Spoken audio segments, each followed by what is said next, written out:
Bonjour à tous, bienvenue dans cette nouvelle vidéo du cours électronique fondamental. Aujourd'hui, nous allons plonger dans le monde fascinant des amplificateurs opérationnels, aussi appelés AOP. Ces composants électroniques sont au cœur de nombreux circuits analogiques, qu'il s'agisse d'amplifier un signal, de le comparer ou même d'effectuer des opérations mathématiques comme l'addition, la soustraction ou l'intégration. À la fin du cours, l'étudiant sera capable de comprendre les notions de base liées aux amplificateurs opérationnels en identifiant les caractéristiques idéales d'un AOP, sa structure générale et son rôle dans les circuits analogiques. D'explorer les configurations fondamentales avec une analyse des montages classiques comme l'amplificateur inverseur, non-inverseur, suiveur de tension, additionneur et soustracteur. Savoir lire et interpréter un schéma électronique contenant des ampléopes, ceci permettra de développer la capacité à reconnaître visuellement les configurations type d'ampléopes dans un circuit et en prédire le comportement. Enfin, de développer une intuition sur leurs applications pratiques en découvrant des cas d'usage concret tels que le filtrage, la détection de signal ou le traitement analogique simple pour mieux comprendre leur utilité dans les systèmes embarqués et informatiques. Un amplificateur opérationnel est un composant électronique analogique conçu pour amplifier une tension différentielle entre ces deux entrées.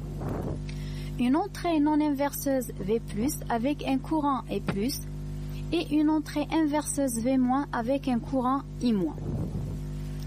Il génère une tension de sortie Vs proportionnelle à la différence de tension E qui est égale à V+- V-, selon le gain du montage.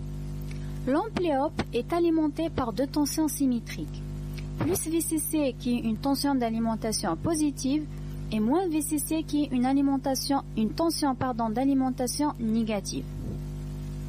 L'AOP fournit également un courant de sortie IS capable d'alimenter une charge externe. Dans le cas idéal, les courants E+ et E- sont nuls, dus à la haute impédance d'entrée. Le gain est infini et la sortie tend à forcer la différence E à 0, dans les montages fonctionnant en régime linéaire. Avant d'aborder les différents montages, prenons un moment pour comparer les caractéristiques d'un amplificateur opérationnel idéal à celles d'un amplificateur réel. Pour un AOP idéal, le gain en tension est infini, quelle que soit la fréquence.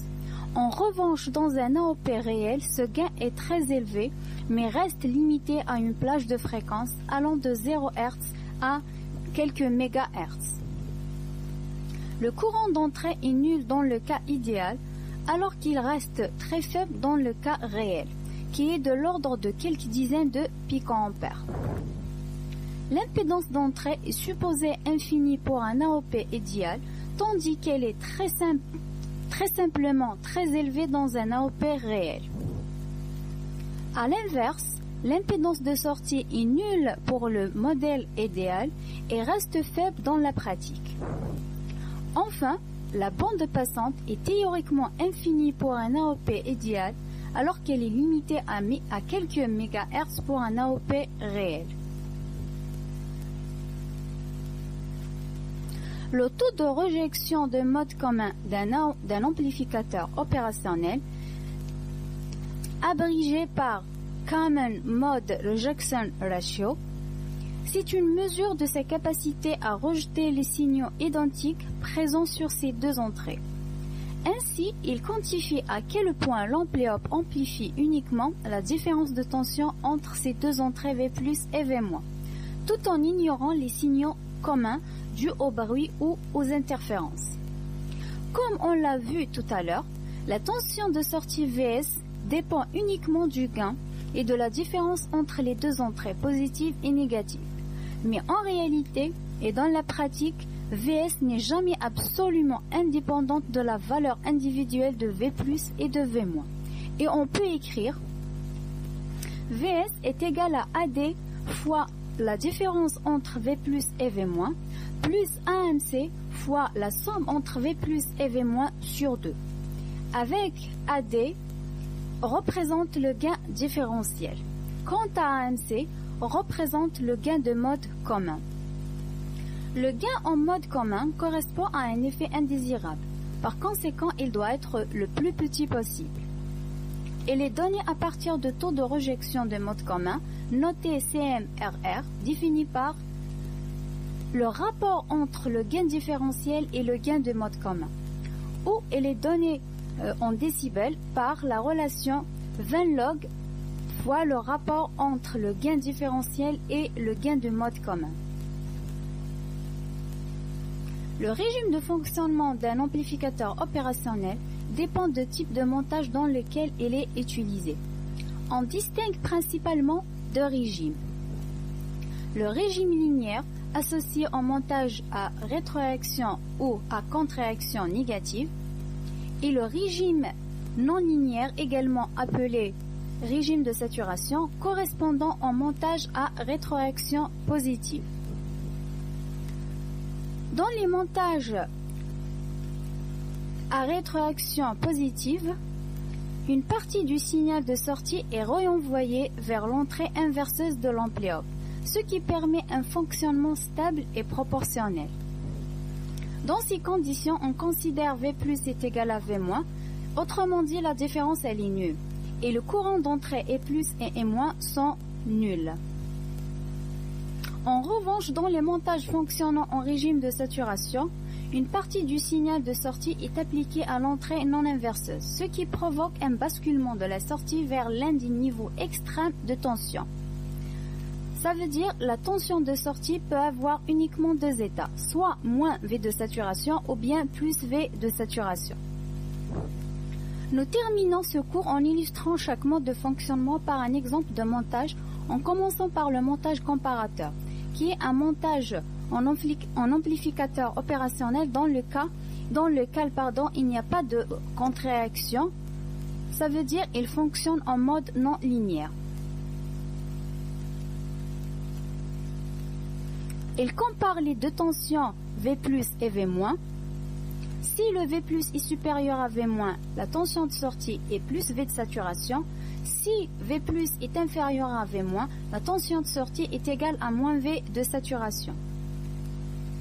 Il agit donc comme un interrupteur électronique délivrant uniquement une tension haute ou basse selon le signe de la différence. Dans ce type de montage, les courants E plus et E moins restent très faibles car les entrées des amplificateurs opérationnels possèdent une très haute impédance. Le courant de sortie IS, quant à lui, dépend essentiellement de la charge connectée à sa sortie. Ce fonctionnement repose sur un principe de tout ou rien, ce qui le rend particulièrement adapté au circuit de la détection et aux interfaces logiques où il est crucial de basculer rapidement entre deux états bien définis. Passons maintenant à un montage fonctionnant en régime linéaire qui est un amplificateur non inverseur. C'est un montage dans lequel le signal d'entrée est appliqué à l'entrée non inverseuse.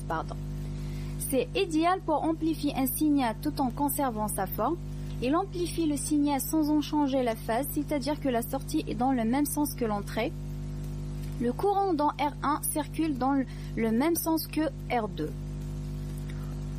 Prenons par exemple le montage illustré sur cette figure.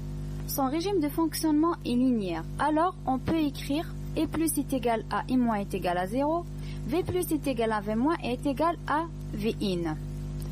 En appliquant la loi des diviseurs de tension sur R1 et R2, on peut écrire V moins c'est R1 sur R1 plus R2 fois V out. Alors, on peut déduire la sortie qui est égale à R1 plus R2 sur R2 fois V in. Le gain en tension, quant à lui, dépend du rapport entre les deux résistances du circuit. Il est donné par V out sur V in qui est égal à 1 plus R2 sur R1. Si vous avez des questions, n'hésitez pas à me contacter par mail à l'adresse suivante. Merci.